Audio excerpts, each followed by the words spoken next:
Viewers from around the world, I want to welcome you once again to another broadcast of Seven Figure Media. Today in studio, I have an exceptional talent, and her name is Chelsea Elizabeth. But let me walk you through a number of things that makes Chelsea so outstanding. One, she's a national basketball player. She had years of experience in that field. She holds a three-point record, and along with all of that, she's an entrepreneur.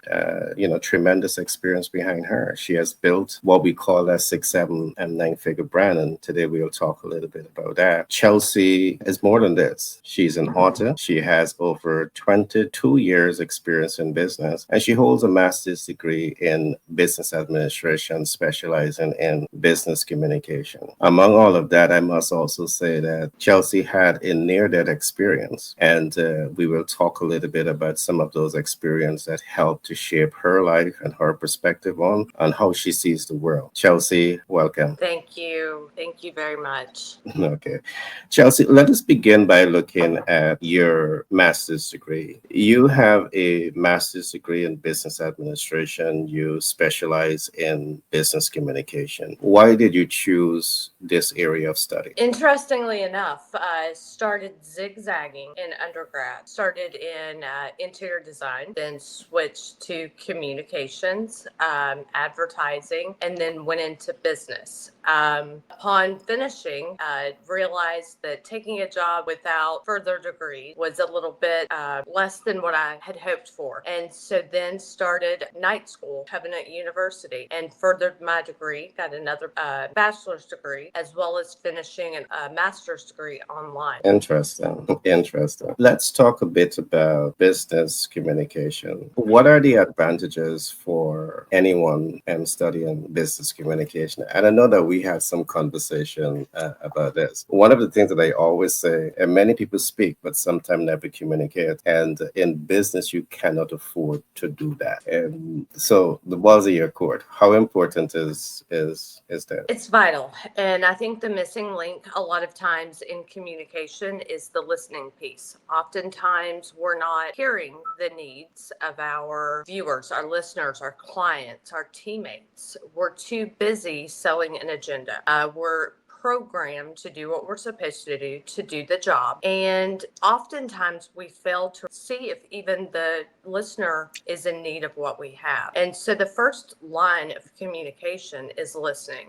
Beyond that, it's knowing who they are, what their background is, having a little piece. So listening to their needs and then providing and accommodating accordingly. Wow, listening, knowing who they are, that's powerful, because it happens a lot. Very often, I think when people communicate, we see the ego. It's all about the self. It's not about understanding who you're communicating with and ensuring that you totally understand their listening style, their learning style, and communicating with them in a way to ensure that they have clarity of what you're saying. So it's very important what you've just said. And You know, engaging level of empathy as well. Mhm. You have to have a little bit of empathy and understanding. Otherwise, you become a puppet. Yeah, I love that. I love everything that you said because I do believe that when you listen and you get to understand people, it helps you as a communicator to take the noise out of communication because you better understand your audience so you can speak directly to their needs. Chelsea, there's so much for us to get into. And today, what I want us to do is a broad overview of some of your, accomplishments. And I know this is the first interview, definitely not the last. We're going to be going deeper into, what makes you stand out. And because we want the world to understand that you have something of substance that can really help to transform their life. The next thing that I would love for us to look at, Chelsea, you have been in business for over 22 years, and you have successfully built your brand up to a multi 7 figure income earner. Can you talk to us about what type of business that is and what was that journey like? Sure. So from undergrad and beyond, my career has been focused in healthcare, pharmaceuticals, and biotech. And initially beginning as just a rep in a territory to district rep, regional, and today I sit as global. My colleague and I share half of the globe. And so today I work with your researchers from your pharmaceutical and biotech companies. I receive criteria from them and source human specimens so they can carry out their research. Cells are important, but my bigger cells come from the clients I have relationships with, those that I know a little bit about, those that I've had conversations with, shared in different stories and life things. And they continue coming back to source the specimen because of that. I have never worked for a company that was cheapest. It's always been a value sell, always. And price is a big deal. But when you can sell yourself as part of that value, then you have a client that's going to stick. And so what I learned very early is that if I wanted to hit the 7 figures for my company, meet the quotas, then I had to sell myself, but I had to sell the value that was within so that then I could develop the relationship and maintain that client because they trust me. What you have just said has so much of depth, and I just want to spend some time unpacking a little bit of what you would have said, because what you have said is so true. I do believe that many persons in the sales industry, let's call them sales executive, their key focus is on making the sale. And what you have just said is that the approach that you use was way beyond just making that sale. You set out to establish a relationship with the potential buyer. So you get to know them, they get to know you. With that knowledge, you're better able to position your value offer in front of them, knowing exactly what are their pain points. So that in of itself helps you to make the sale. It helps you to strengthen the relationship with the ideal client and position the business to make massive amount of money. And I think that that's a very, very unique approach in how you go about sales. Yes, so a lot of people would say I go into it backwards because I never introduce the product or service that I'm selling. It's more of a relationship first, and if it's second or third appointment before we get into it, the deal's already done because the relationship is there. That's what I guess that's what's made my success is I'm not going to run and be frivolous with what I say, what I do. It's much more important than that. No one is a turn and burn to me. None of my clients ever have been. Yeah, love that. Chelsea, you outside of business, I admire you a whole lot because you're so diverse with your talent. You are a national basketball player, or at least you were. Can we talk a little bit about that? Oh, yes. So I was the tallest girl you could ever think to have is to your 5th grade, 6th grade, and 7th grade stayed the same, 8th, 9th. Okay, she's not growing anymore. We've got to do something. And so it became, you'll never. And I refused to hear that. Basketball was an outlet for me as someone who struggles with ADHD. I had to have that interaction, that activity. I had to have that competition. And so it was really an outlet to thrive, and played up on varsity when I was an 8th grader. Definitely not making any friends with seniors when you do that, but continued by my sophomore year. I had hit All-State, was starter. I don't remember 8th grade on ever getting to come out of the game and take a seat unless we were just blowing the team away. Junior year, though, Christmas tournament, I went down with a torn ACL, torn medial lateral meniscus. Rehab in 4 months versus the 6 to 7 months. So got back at it quick, and picked up right where I left off. Never missed a beat, broke the 3-point record, held it. It's been challenged. I think it's tied. I'm sure somebody will be calling me to let me know for sure soon. But it was Yeah. one when I would have gone on to play college ball. It just wasn't in the journey after the knee injury. You're not as, oh, we'll call it valuable for lack of another word, after an injury like that in a rehab. And so that's when I went on to play intramurals and get into anything and everything through college: basketball, flag football, tennis, you name it, and have continued even today. What I'm taking away is that you were and still is a very athletic person, and I Yes. see a lot of carryover of that into business.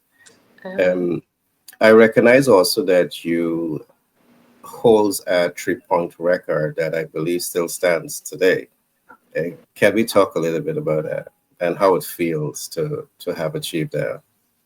that is one of those moments when you're in the zone, you can't miss. I knew a lot of it. I'll tell you this: a lot of it is mental. It's half mind game, half physical talent. Sometimes go out and practice warm ups. You're missing every shot. You're going to make every one of them. This Um, particular team, I honestly, that game, I believe we ended up losing too. But it was whatever I touched, whenever I went up, it went in. And being able to break that, not finding out for a few weeks after, not even setting out to break anything, um, it felt powerful, to be honest, in a very good way, not in a very condescending, conceited, arrogant way, but in a very powerful way that I am capable. All of those people that said I was too small, here I am, um, defeating it. And that goes into a lot of things in my life. You can't watch me. Not always good. Don't recommend it, but yeah, in some ways, yeah. yeah.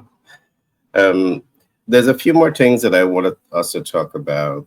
I know you had a life change in trauma, but outside of that, you are planning to start a nonprofit. You're an author.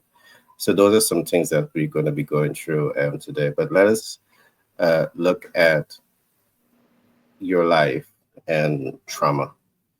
Um, First of all, before we get into that trauma, I want to say that congratulations to you. You are a fighter, and I do believe that what the public is about to be introduced to will establish you even more as a fighter.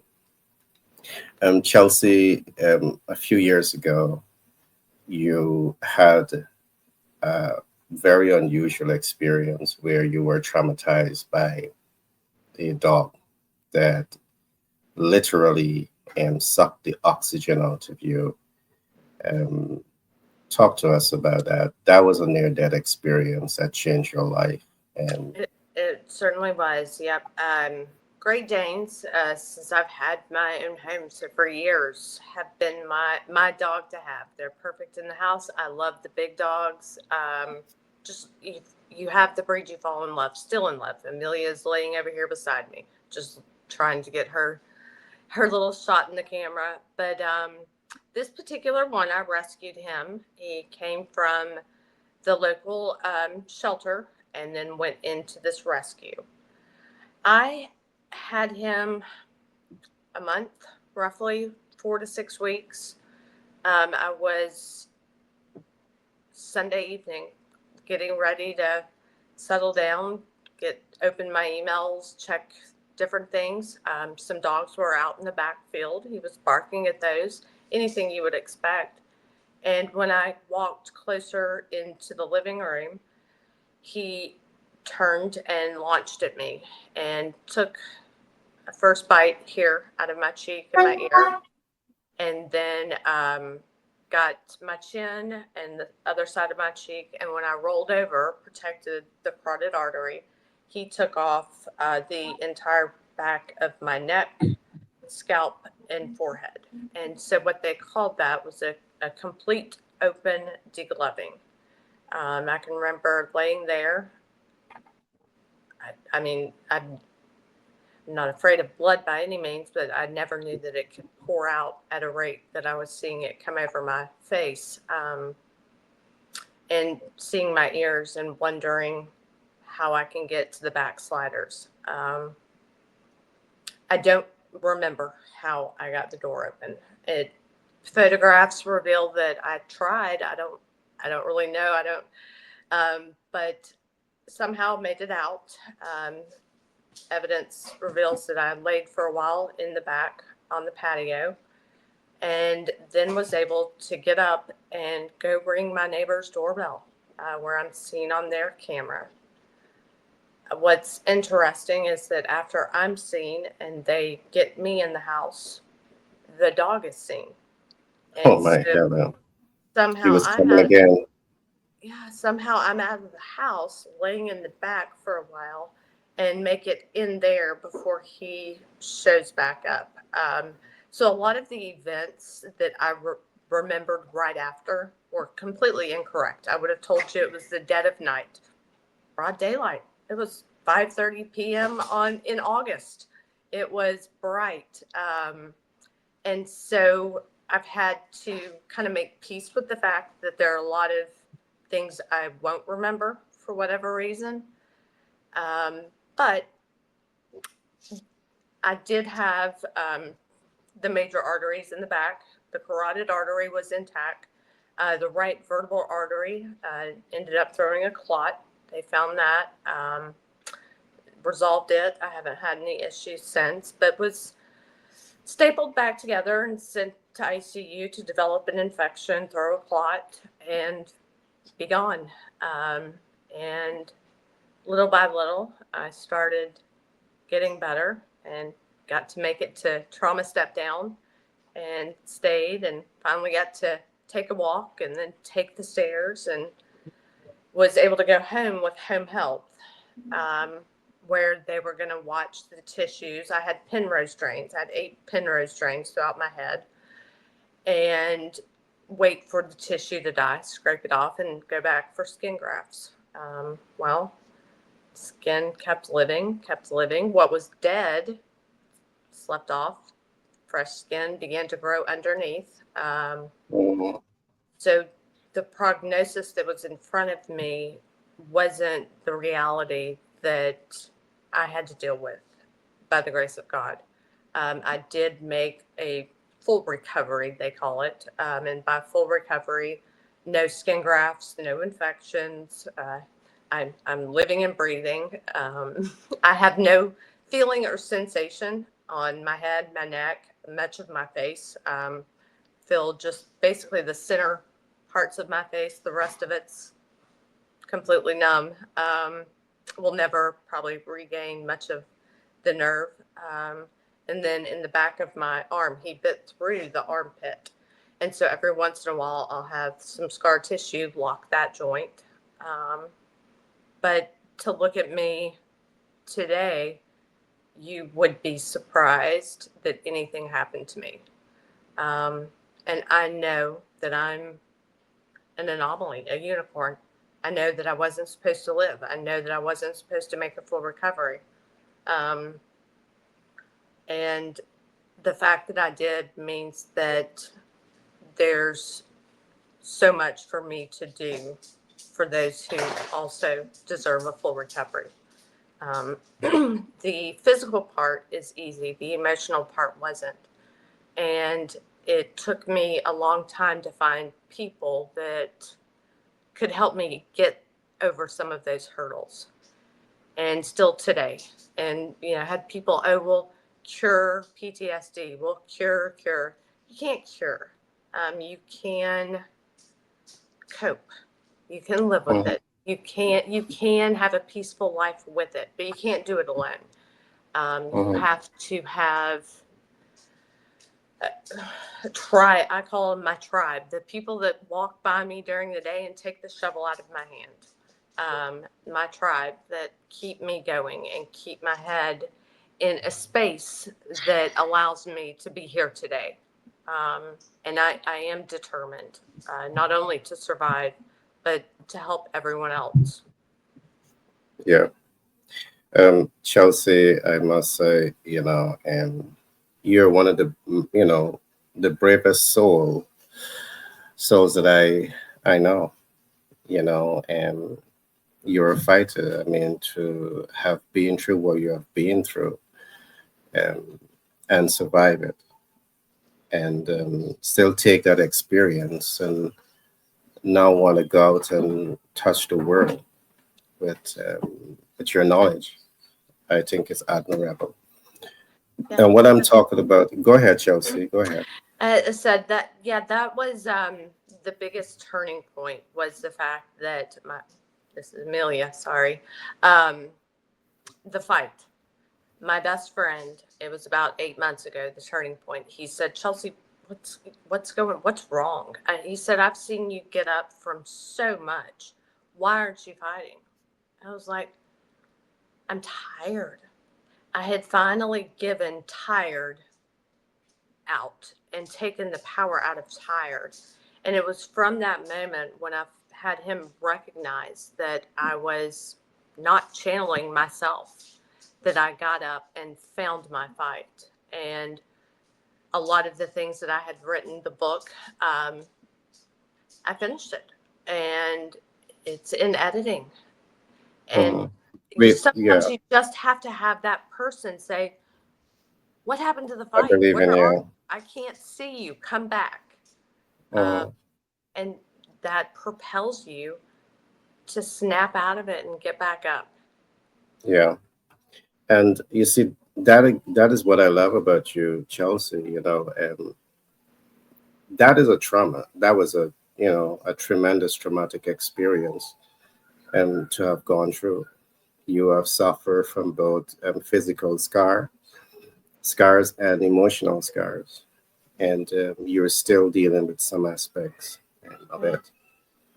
Yeah. But One having thing gone people through, need to, oh, go I'm sorry. ahead, One thing go that, ahead. I'm always adamant people need to know is that good days and bad days, just because I'm sitting here fighting doesn't mean I'm healed, doesn't mean I'm perfect, doesn't mean I have the days where I'm laying on my back watching the ceiling fan going around, wondering why and what it's all for. And so I never want to create some facade or false image and tell everybody if they can get up on stage or tell their story, they're going to be fine. We're fine when we're in company of those who understand.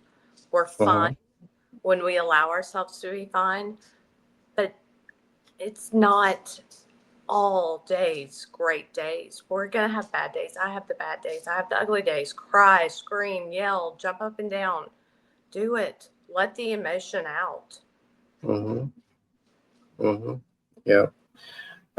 Let's talk about the book a little bit because I know that you've taken some of those experiences and some of those trauma, and you have used your book as an outlet to share with the world and your experiences, your knowledge.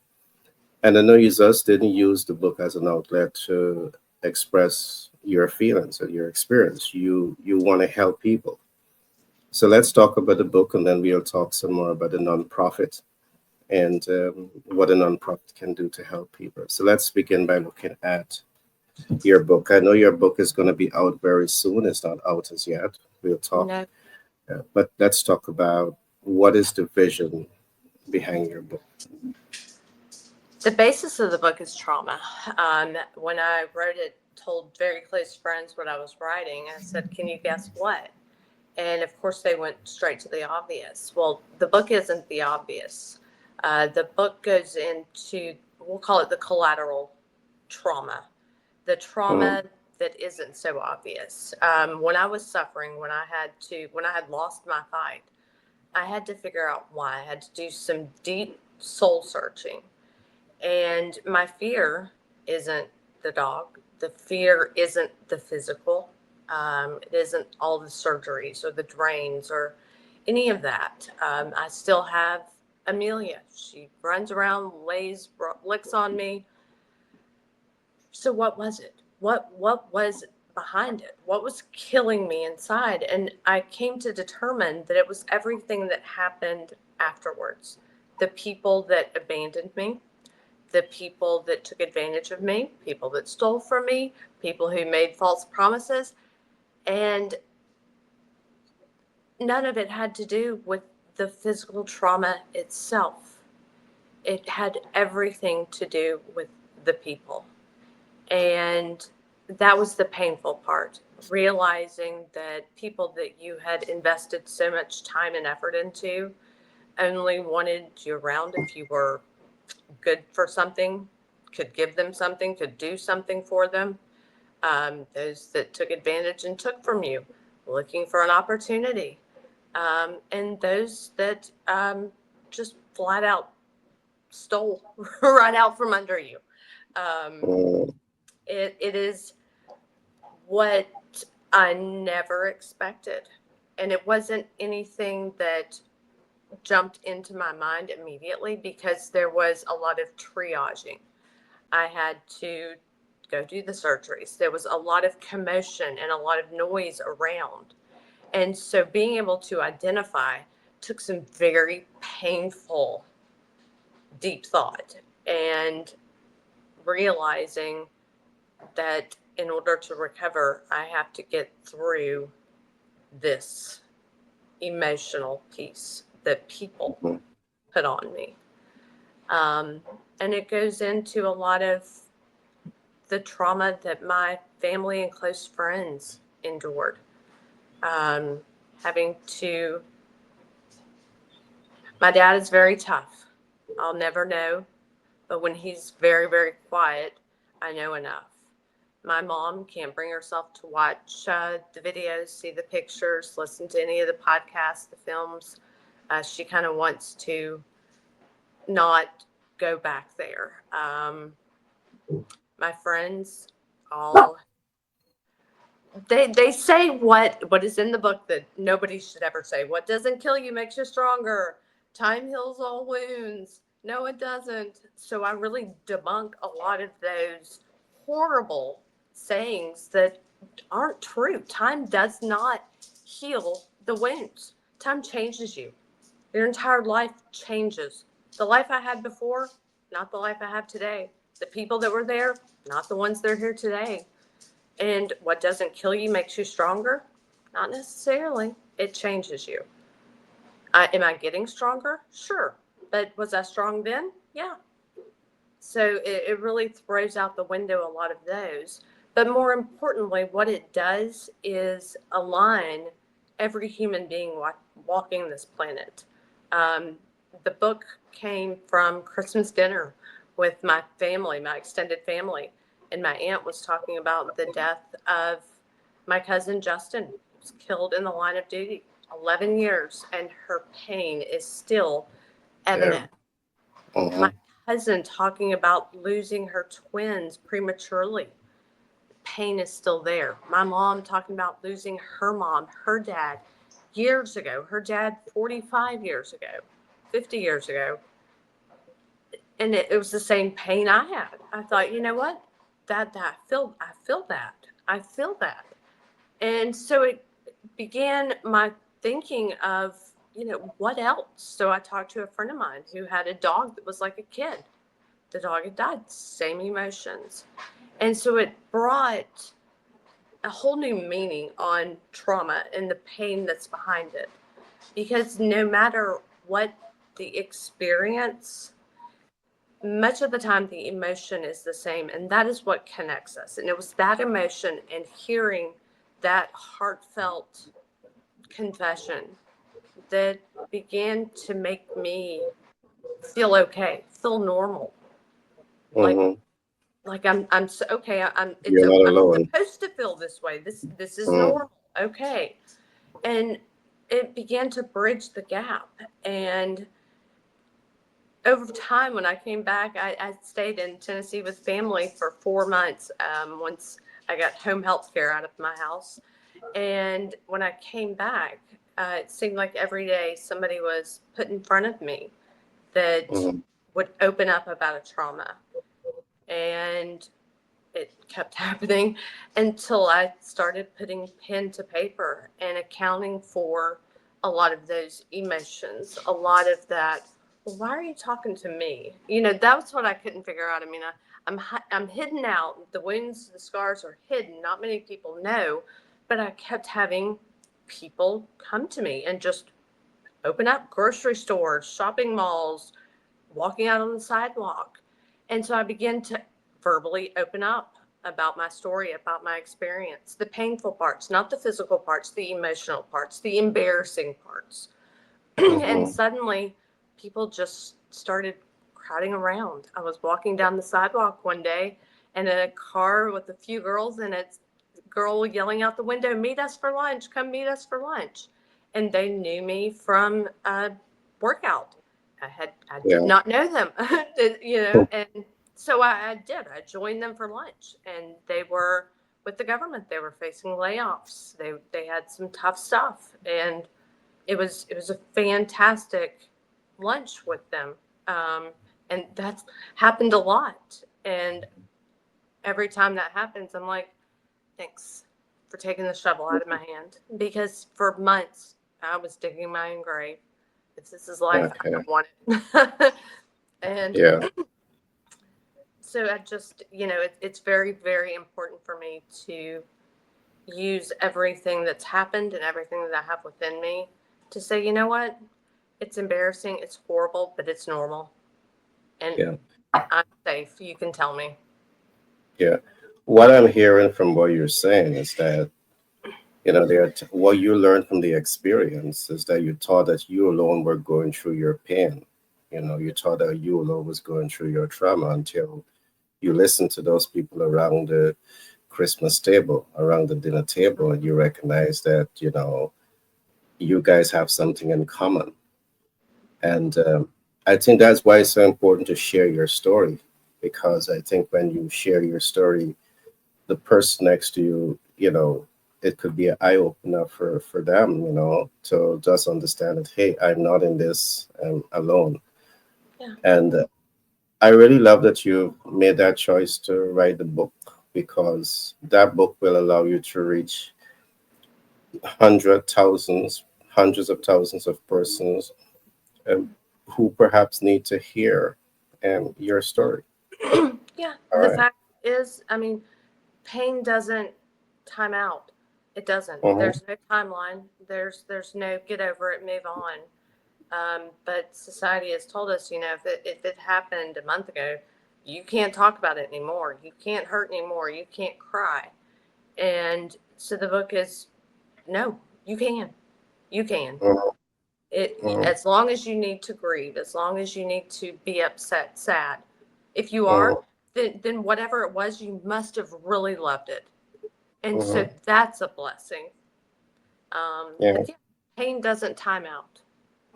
I had a friend of got mine you. who had skin cancer and had a place cut off the chest, and the scar was haunted. And you know, getting rid of it meant that he could get rid of some of that memory that was behind it. And so it's simple things like that that just scars of reminder. They don't go away. Yeah. Um, you're strong, and I want to give you the encouragement to keep fighting the good fight. Um, because I'm certain that the creator, um, he has a bigger reason for you, being here in art.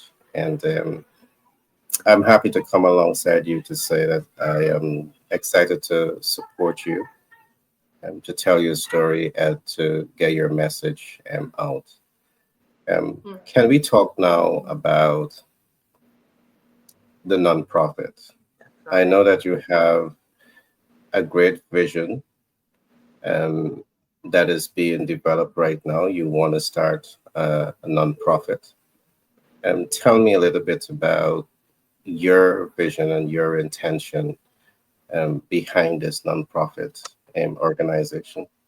Sure. The nonprofit was born about 14 years ago and born from the same but different as it is today. It's taken on more shape, if you will, than it was for those like me, the neurodegenerate individuals, the people with the ADHD, the dyslexia, the you can'ts of the world, because behind a lot of those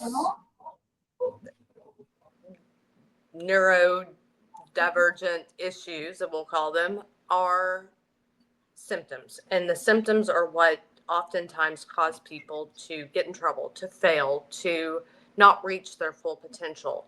And so it began as a place for people to go and relate. Again, still along the same lines.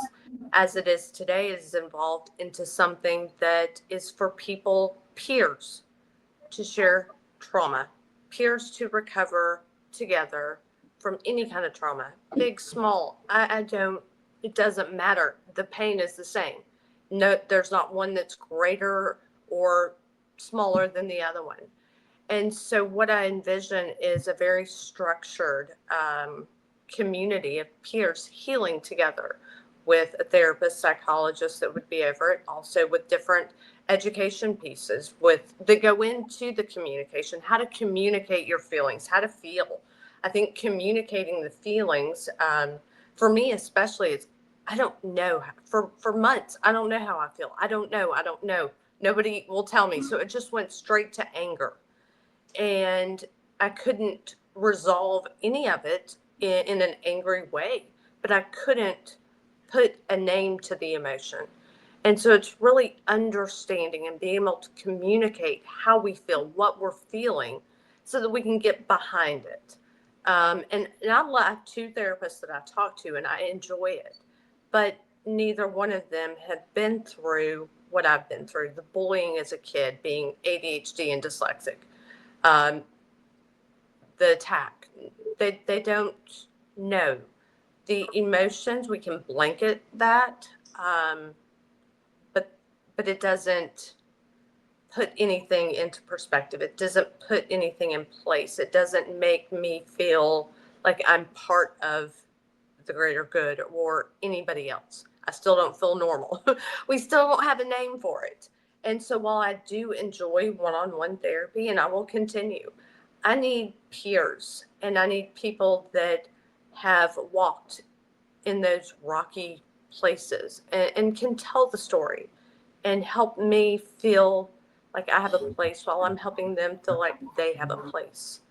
The only way I began to heal is to have the people, the real people that mattered around me, that would listen. And a lot of people don't have that one or two that they can talk to. They don't have that safe place. I was talking to a friend of mine who's in North Carolina. She's a therapist, has her own business, and I asked her, I said, do you ever do any group peer therapy? No, we've never really tried to do anything like that. So far, it's like every time I wanted anything, I went to one that the hospital had. I showed up and nobody was there. I sat alone with the organizer, and I just, if I'm void of it, everyone else is void, and it needs to end. There needs to be a place where people can grow and heal and learn. Oh, brilliant, brilliant. You know, again, I'm happy that you're going to start this nonprofit organization where people can come together and heal together and grow together and change lives together. I do believe that that's a great vision. I do believe that we all in life, and we need people in our lives, the right people in our lives. And I'm certain that your organization is, while it's going to be focusing a lot on overcoming trauma, I'm certain it's going to be a lot also about pointing people in the right direction so they can live and own the best life that they were born to live on earth. And I'm truly excited about that journey. Yeah. I have just on in my own journey, some people just want you to hold their hand just for a second and help them up off the ground. And just the simplest things. At the core of human beings, we don't need a lot, but we need love and we need support, and we need to feel like we're important and matter. Yeah. And Yeah. yeah, You know, the thing about it, yeah, the thing about it is that as we all have tremendous potential to be great, oh yeah, oh yeah, tremendous potential to be great, but most of us don't know how to activate that. And again, many person may allow trauma, negative things that happen in their lives to hijack that great potential that they have to achieve greatness. And I love what you're doing because you're saying to them, regardless of trauma, you need to embrace it. The yeah, pain is going to be with you, but you need to fight through it. You need to push through it. And you need to acknowledge your destiny. You mhm, need to build that healthy relationship with your destiny. And you need to press on to let your destiny become a beacon of light, a beacon of hope in people's, life. yeah, And I know your organization is going to be doing all of that. And I yeah, truly love that journey. I truly love that. All right. yeah. It's finding the void and knowing that now more than ever, people Mm-hmm. need a place like that, and it needs to be organized. It doesn't need to be a place where we come and bring cookies and tea and have a party. It needs to be a place where we come and heal and learn. Yeah. And that's one thing I'm adding. Like, no, it's not party time. No, no, no, it's Yeah, I not. agree. You have a clear mental vision as to where you are, where you want to go, and exactly um, how to get there. Um, Chelsea, I must say it has been such a pleasure talking with you. We have Likewise. so much more to talk about, but today I at least want to help the public, our audience, to really get to understand who is Chelsea, to help them to understand some of what you have been through. You have survived a near death experience, but you are not allowing that to hold you back. You are a successful entrepreneur. You have built a multiple seven figure brand, and you have tremendous success behind your name. And in spite of that trauma, where many might have given up on life, you are still fighting the good fight, and you're still in that spirit of servant driven leadership. You still want to serve people, you still want to help people, you still want to help people transform their lives. And you are living your life as a perfect example of what purpose driven leadership is all about. So I want to say kudos to you. But just before you wrap today, I want to ask you, is there anything that you had wanted to say that perhaps I didn't ask? I want to give you a chance to say it now. Well, you hit it right on in your closing. The servant's heart and the purpose. I waited for a year for the purpose to fall out of the sky with this beautiful harp playing and lights, and when the why, the purpose, the reason never fell from the sky, I learned I had to create it. And in order to create that purpose, in order to have the purpose, I had to get out of myself, but I had to heal myself first, and I had to feel all the things that I didn't want to feel. Not even a little bit. Ugly tears and screaming, and just fight through so that I could get to the purpose. And where I found my happiness was when I was helping people, and I wouldn't change a thing. As far as anything I've ever done in my life, this by far trumps everything. Um, and I won't stop. So get used to me. I will help you. Yep, Yeah. yep. I love that. And again, I want to encourage you to keep fighting the good fight. And I'm excited because I know that Seven Figure and Media and our team, we're going to be right here and behind you, giving you that support and to keep aiming for the sky.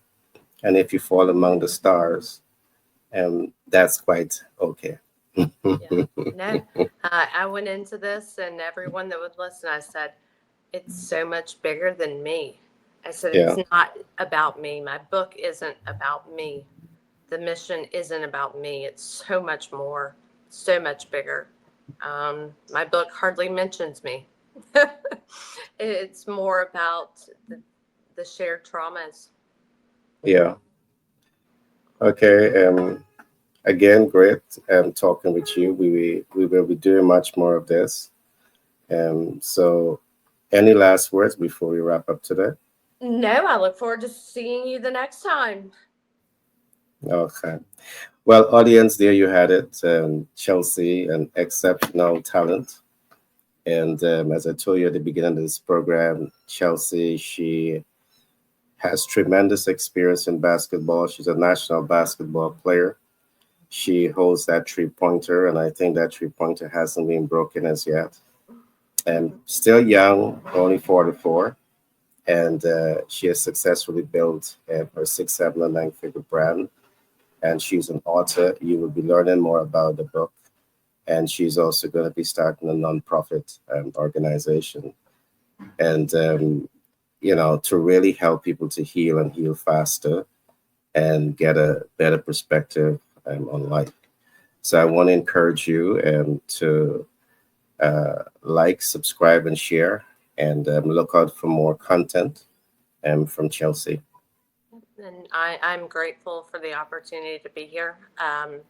And Gary, thank you for reading my story and surprising me. Thank you for seeing. Thank you for seeing me. I don't think that many people really see me. I think they see what they want to see. And so I'm eternally grateful. You're welcome. You're totally welcome. Okay, Chelsea, we'll do this again soon.